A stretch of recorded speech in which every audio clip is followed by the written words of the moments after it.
Hey guys, this is Norm from Rest Easy Ministries, and I want to share some hope with you guys who have type 2 diabetes. Last year, I got diagnosed with type 2 diabetes, and my blood sugar was twice the normal level that it needed to be. It freaked me out for sure. The doctors told me that this was a lifelong disease. They said that eventually I might have to be put on insulin. They said that my pancreas wasn't producing enough insulin and things of that nature, and it was quite disheartening to say the least. But we did some research and we ran into a doctor named Dr. Jason Fung, who had been a doctor for 25 years and who had treated type 2 diabetic patients. And he actually discovered a way to not only reverse the disease, but completely eradicate it from your life. I was a diabetic for 10 months, and now I don't check my blood sugar. I don't take any medications. I still eat sugary stuff here and there. And I have carbs. I keep a low carb diet as well. Basically, I'm just back to normal. You can defeat this disease, and I'm going to go ahead and tell you how to do it.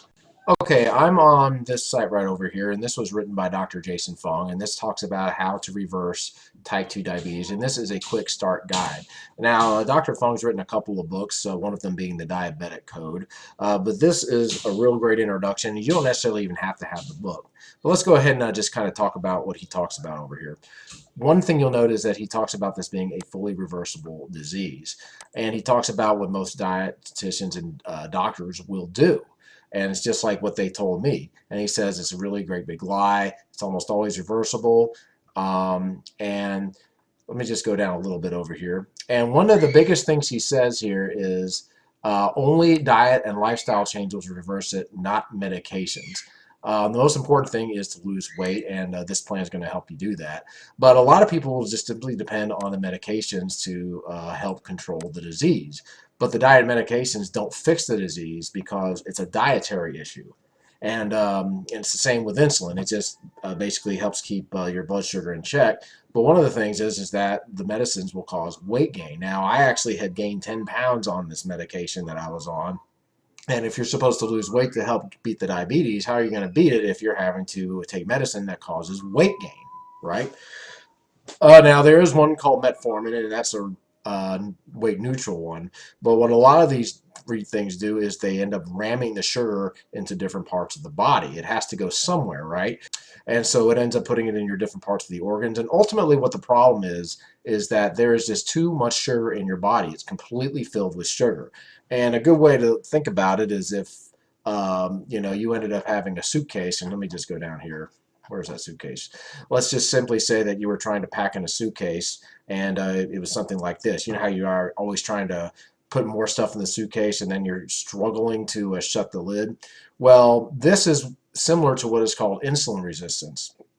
What the insulin is supposed to do is supposed to like control your sugars, but when there's too much sugar in your body, similar to this, the insulin doesn't have anywhere to go. So what ends up happening is that your pancreas creates even more insulin, and it's trying to ram it and ram it and ram it and ram it and ram it. And that's one of the biggest causes of the diabetes, is because there's too much insulin in your blood, there's too much sugar in your blood, there's sugar all over the place. And the article talks a little bit more about these kind of things, but there's two things that you have to do in order to beat the disease. Just two things. And here it is. Once you understand that you can fix it, there's two things you do. Number one, don't put sugar in, and number two, burn it off. Now, when you're saying don't put sugar in, this just simply talks about eliminating anything that has sugar in it or refined starches. Carbs, you can get rid of carbs simply because your body doesn't necessarily have it, but it also absorbs into the blood and it raises your blood sugar. So essentially, what you're going to have to do to beat this thing is you're just going to have to get rid of all sugar and all carbs. And you'd be surprised at the stuff that has sugar in it. Even vitamins have sugar. So you just have to try to get rid of it, kick out as much sugar and as much of the carbs as you want. Because number one, if you don't have sugar or carbs, that's going to keep your blood sugar low. And number two, it's going to keep your body from getting more sugar, because one of the things you're trying to do is trying to get rid of it. So the first step is to just eliminate all sugar and refined starches from your diet. And number two is burn it off. And how you're going to do this is what is called intermittent fasting. Now, fasting is great for a lot of things. And when you think about fasting, you may think about people not eating for a week or what have you. And that is one way to do it. But there are several different ways that you can do intermittent fasting. But the way I did it was called the 16-8 method. And what that simply meant is that I would not eat for 16 hours. And for 8 hours, I would have an 8-hour window where I could eat. Now, that may sound brutal, but it's really not, because I would stop eating, say, at 6 o'clock at night. I would sleep, and then I would be able to eat breakfast at 10 o'clock the next morning. So I would end up sleeping off most of the hours. I didn't start doing the fasting until my 8th month, I guess, because I didn't realize that you could do this. But after 10 months, I saw that my blood sugar was a lot lower than normal. And I didn't really have any way to test it to see if it was back to normal. So what I did was I ate 4 cookies one day. I tested my sugar and it was normal. So that's how I knew that I had beaten it.